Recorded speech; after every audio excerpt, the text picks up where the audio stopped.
Bismillahirrahmanirrahim. Al-Babut Thamin, bab yang ke-8, fi fadilatil adhan, tentang keutamaan azan.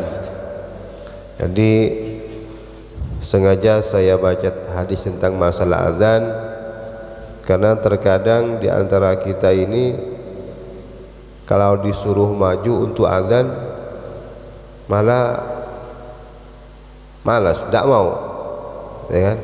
Maka sekarang kita insyaallah sedikit akan membahas tentang masalah azan.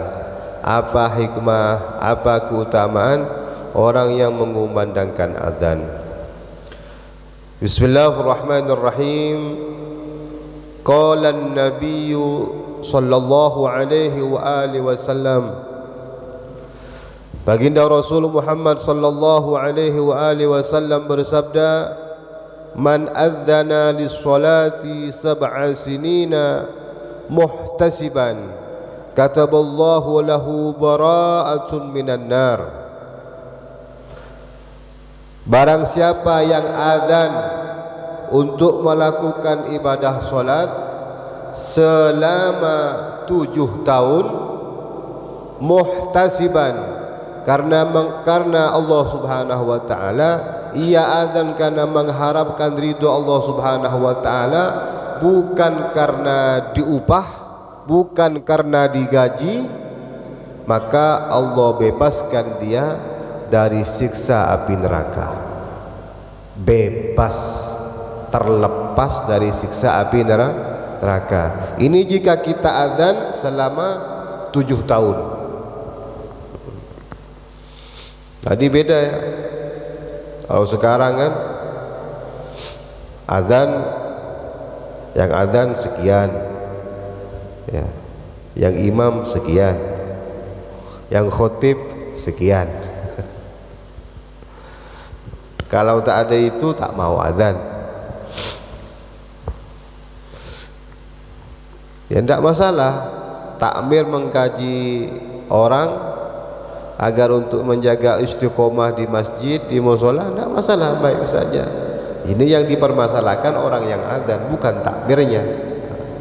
Jadi perlu meluruskan niat bagi yang azan, agar dia azan itu bukan karena mengharap upah atau yang lain, dia azan karena untuk Allah Subhanahu wa taala. Jika seseorang azan selama 7 tahun kata baginda Rasul, maka Allah bebaskan dia dari siksa api neraka. Wa qala sallallahu alaihi wasallam, man adzana thanatai asyrata sanah wajabat lahul jannah.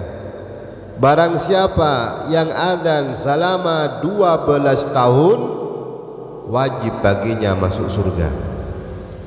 Adzan di sini baginda Rasul tidak menyatakan di masjid, di surau, enggak. Kita di rumah pun kita mau sholat, mau azan dulu, masuk dalam hadis ini. Azan itu hukumnya sunnah. Jadi walaupun kita di rumah sholat sendiri, kita sebelum kita azan dulu, memang sunnah hukumnya. Baik itu sholat wajib ataupun sholat sunnah. Sunnah untuk azan. Bahkan suara azan itu bisa menjadi penyebab takutnya makhluk yang tidak baik, jin misalnya yang suka ganggu, azan dari dia, tidak kepanasan kalau dengar suara azan. Sama orang-orang yang hatinya keras, bising dengar suara azan, dia azan ya terus,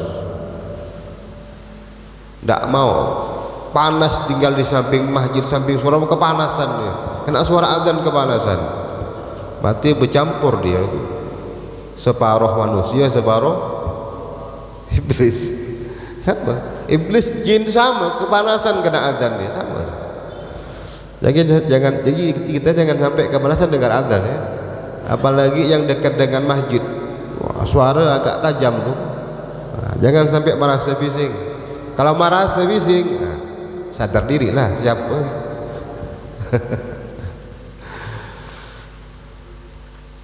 Wa qala sallallahu alaihi wa alihi wasallam, man adzana khamsa salawatin imanan wa ihtisaba ghufira lahu ma taqaddam min dhanbih. Allah.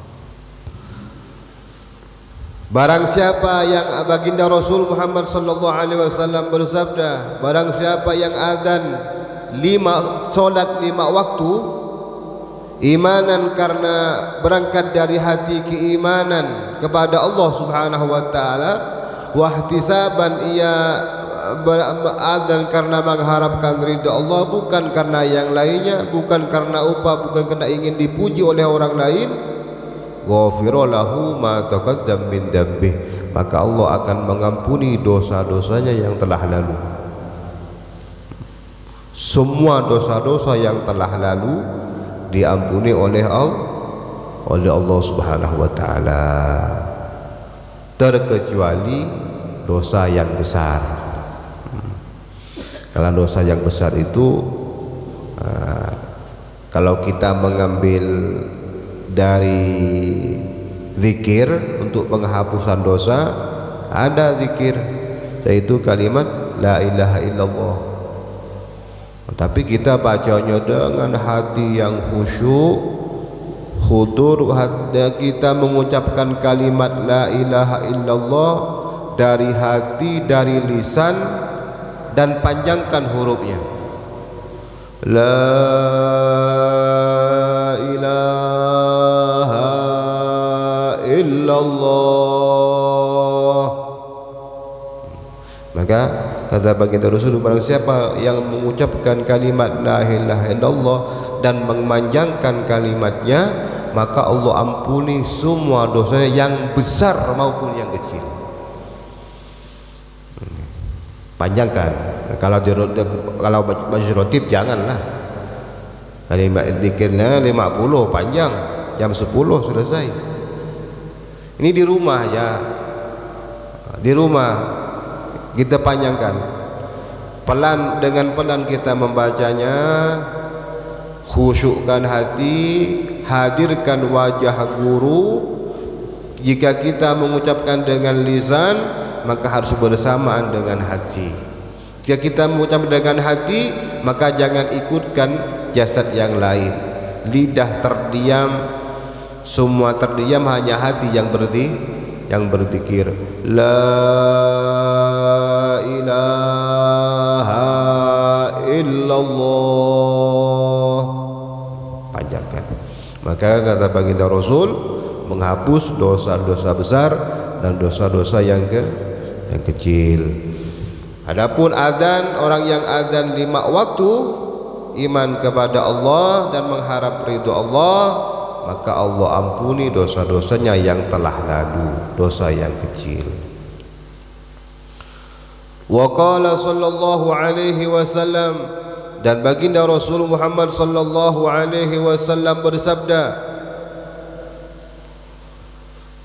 Thalathatun yu'simuhumullahu ta'ala min adzabil qabri, asy-syahidu wal mu'adzinu wal mutawaffa fi yaumil jum'ati wa lailatil jum'ah.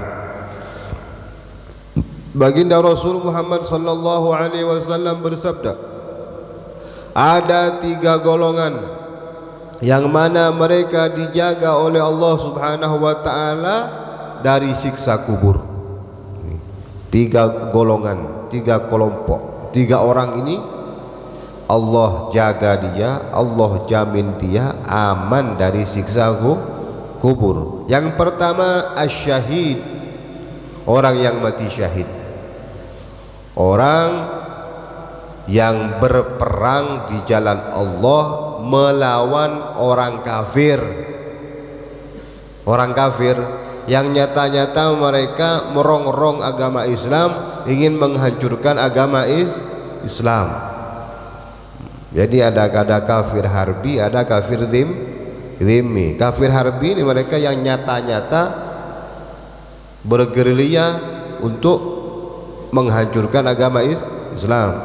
Berperang melawan mereka karena Allah, maka aman dari siksa cari siksa kubur. Wal muadzinu, dan orang yang adzan, orang yang adzan, orang yang selalu adzan. Di sini juga tidak dikatakan berapa lama, 5 waktu kah, yang 7 tahun, yang 12 tahun. Dan orang yang ini sering-sering adzan di masjid, di surau, di rumah, ketika mau sholat adzan dulu, maka dia aman dari siksa kubur. Waman wal mutawaffa fi yaumil jum'ati wa lailatil jum'ah, dan orang yang mati pada hari Jumat dan malam Jumat. Nah, jadi kalau orang yang mati hari Jumat atau siang atau malam Jumat, aman dari siksa kubur, walaupun tidak pernah sholat, tidak pernah puasa, mati hari Jumat, aman. Ini hadis ini. Hadis yang lain ada juga mengatakan, bagi Rasul bersabda, man mata yaumal jum'ati aw lailatiha yurfa'u min adzabil qabri. Barang siapa yang mati pada hari Jumat atau malam Jumat, maka akan diangkat atau diamankan dari siksa kubur, aman dia. Ada orang mati Jumat, orangnya baik betul, agamanya Buddha, mati hari Jumat, gimana?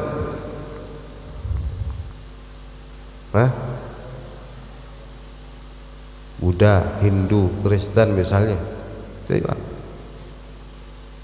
atau misalnya tidak orang bejat lah, mati Jumat, tapi Buddha agamanya, gimana? Tak bisa. Keutamaan ini hanya Allah berikan kepada umat Nabi Muhammad. Baik, ada orang Kristen kawan saya, baik, dermawan, kok masa duit tak pernah perhitungan, agamanya Kristen, mati malam Jumat.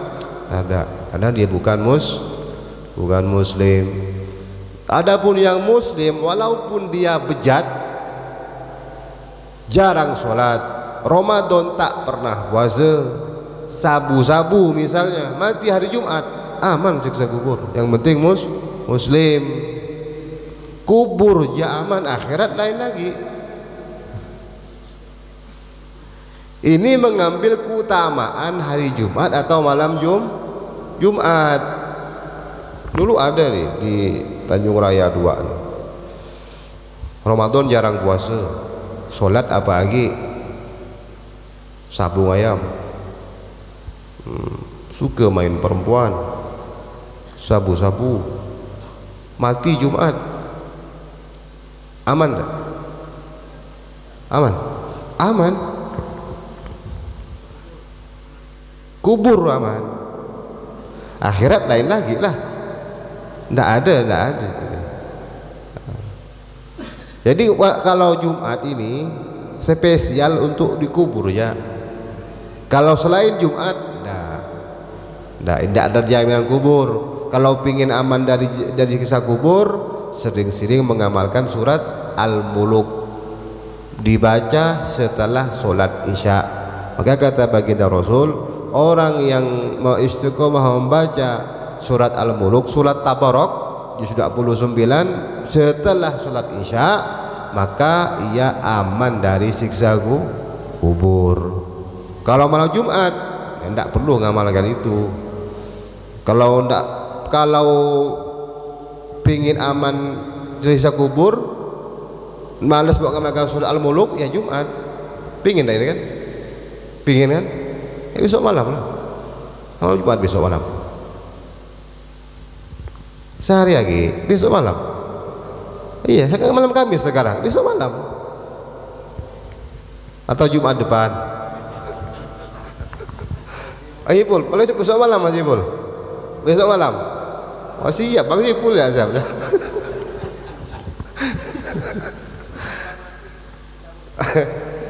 Jumat depan ya, ya. Nambah lagi. Jadi hari Jumat atau malam Jumat ini spesial dikubur. Akhirat kalau orang mati pada hari tersebut atau malam tersebut, akhiratnya ya tergantunglah ahli waris atau keluarga. Kalau sering melakukan amal-amal baik, pahalanya dihadirkan untuk almarhum atau almarhumah. Ini jadi 2 poin. Kalau sering bersedekah untuk almarhum, sering baca roti, pahalanya untuk almarhum. Sedekah ngasih duit di kas Jumat untuk almarhum. Baca istighfar, yasin, Al-Quran untuk almarhum, aman dah akhiratnya. Kubur dah aman kan, karena matinya hari Jumat. Ingat hari Jumat, Islam itu kan 24 jam waktu kan. Kalau Masehi, Kristen berapa waktu dia?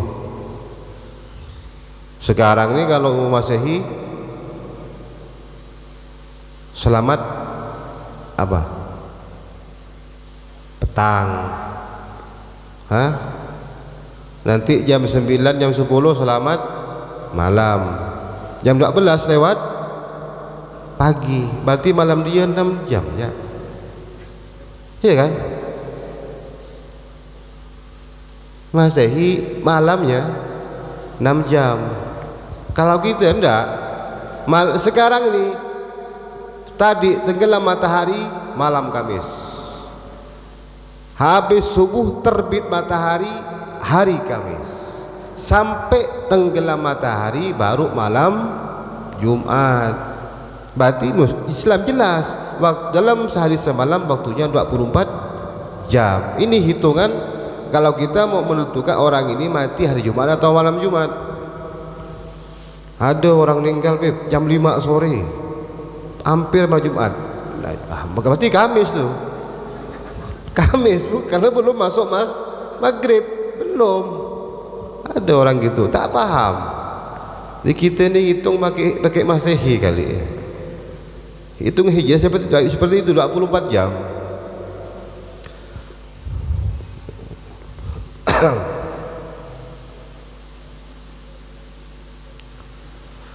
Wa qala sallallahu alaihi wa alihi wasallam, dan baginda Nabi Muhammad sallallahu alaihi wasallam bersabda, man sami'an nida,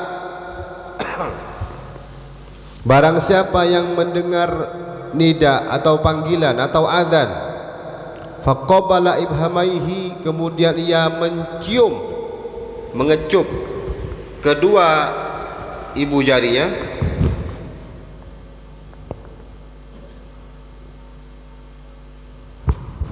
fawadu'a ala ainaihi, kemudian dia meletakkan pada kedua matanya ketika mendengar azan.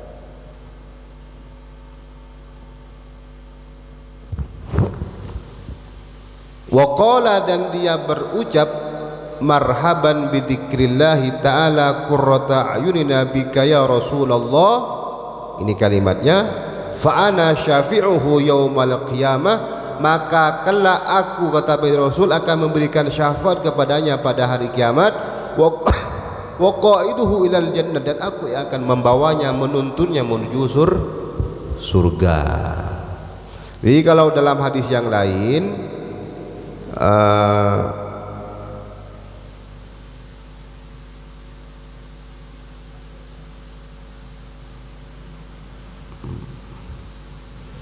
dalam hadis yang lain ini beda versi ya.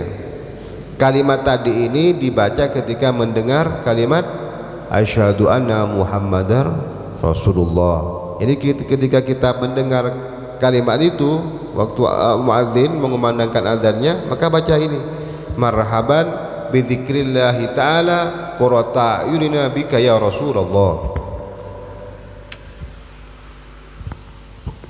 Sunnah. Maka kalau diamalkan ini, maka mata ini sampai kita meninggal dunia tidak bakalan kabur, tidak perlu pakai kacamata. Kalau udah pakai tak ada lagi dah. Tapi kalau yakin amalkan.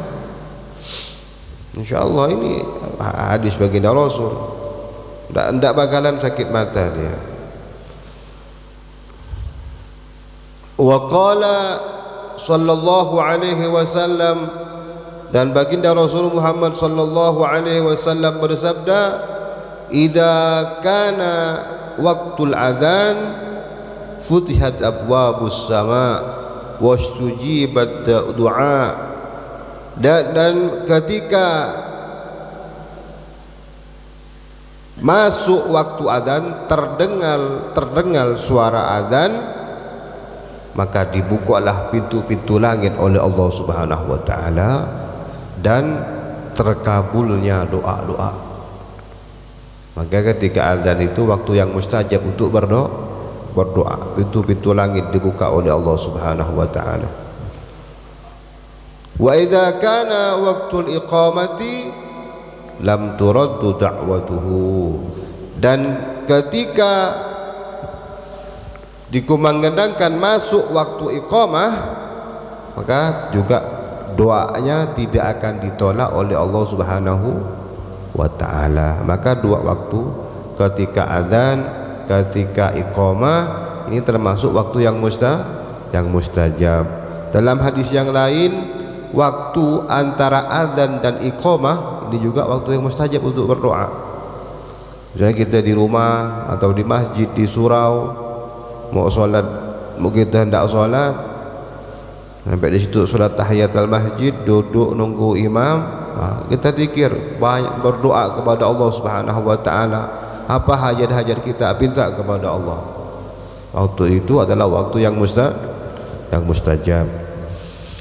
Wa qala sallallahu alaihi wasallam, man qala 'indal adzan marhaban bil qailina adlan marhaban bis sholawati wa ahlan kataballahu ta'ala lahu alfa hasanatin wa mah'anhu alfa sayyi'atin wa rafa'a lahu alfa darajatin. Barang siapa yang mengucapkan ketika adzan kalimat marhaban bil qailina adlan marhaban bis sholawati wa ahlan, maka Allah akan memberikan 1000 kebaikan kepadanya dan menghapus 1000 keburukan, 1000 dosa baginya, dan Allah angkat 1000 derajat.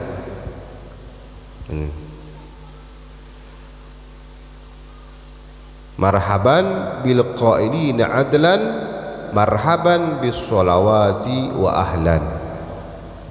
Yang ana dapatkan pada hadis yang lain dalam kitab Syarah Ratibul Hadzan ada sedikit perbedaan kalimat. Jadi ketika kita mendengar adzan, kita baca marhaban bil qailina adlan wa bis sholati marhaban wa ahlan. Di sini kan wa bis sholati wa ahlan. Dalam kitab Syarah Ratib marhaban bil qailina adlan wa bis sholati marhaban wa ahlan. Maka kata baginda Rasul, orang yang membaca kalimat ini ketika mendengar adzan, Allah hapus baginya 100.000 dosa. Kalau ini kan 1000 dosa. Kalau kalimat yang tadi dalam kitab Syarah Ratibul Hadzan, Allah hapus 100.000 dosa baginya, Allah berikan 100.000 pahala kepadanya, dan Allah angkat derajatnya 100.000 derajat. Marhaban bil qailina adlan wa bis sholati marhaban wa ahlan. Kalau mau ngamalkan bisa ditulis nanti habis kajian kitab. Wa qala sallallahu alaihi wasallam, dan baginda Nabi Muhammad sallallahu alaihi wasallam bersabda, man sami'al adzana wa lam yaqul mithla ma qala al muadzinu fa innahu yamna'u minas sujudi yaumal qiyamah. Idza sajada al muadzinu Barang siapa yang mendengarkan azan, yang mendengar kumandang azan dan dia tidak mengucapkan kalimat yang serupa dengan orang yang azan, maka dia akan tercegah untuk sujud nanti di akhirat ketika para muadzin, tukang azan itu bersujud kepada Allah Subhanahu wa taala. Jadi kalau kita mendengar azan, ikuti kalimatnya, Allahu Akbar, Allahu Akbar, asyhadu an la ilaha illallah, asyhadu an la ilaha illallah, asyhadu anna Muhammadar Rasulullah, ya, sampai selesai. Karena nanti ketika orang-orang sujud nanti akhirat kepada Allah Subhanahu wa taala, orang yang tidak betul dengan sahutan adzan ini, mereka tidak akan bersujud kepada Allah. Nauzubillah. Wa qala an-nabiy sallallahu alaihi wasallam, dan baginda Nabi Muhammad sallallahu alaihi wasallam bersabda, salasatun fi dhillil arsy yauma la dhilla illa dhilluh. Tiga kelompok, tiga orang yang mana dia dalam naungan arasy Allah di hari tiada naungan kecuali naungan Allah Subhanahu wa taala. Tiga orang. Yang pertama, imamun adilun, imam yang adil, yang melaksanakan kewajibannya selaku seorang pemimpin, memberikan bimbingan kepada rakyat, tidak korupsi, ya semuanya lah, hanya makan gaji pokok, itu yang adil, tidak memilih fulan si fulan untuk memberikan ketegasan, itu yang adil namanya. Nanti ini dalam naungan Allah Subhanahu wa taala. Wa muadzinun hafizun, dan orang yang selalu menjaga adzan, selalu istiqomah adzan, dia dalam naungan Allah, di bawah arasy Allah Subhanahu wa taala. Wa qari'ul Qur'an yaqra'u fi kulli lailatin mi'atai ayah, dan orang yang membaca Al-Quran, ia membaca setiap malamnya 200 ayat. 200 ayat. Maka ini nanti dalam naungan arasy-Nya Allah Subhanahu wa taala. Arasy itu walau ukuran besar kecilnya, dunia tidak ada apa-apanya. Kalau kita di padang pasir luas atau di lautan lepas tak bertepi, terus di situ ada sampan, kelihatan tidak dari atas sampan? Kecil. Itulah dunia kalau diukur dengan aras. Jadi dunia sangat kecil. Planet paling kecil kan bumi, kan? Paling kecil bumi.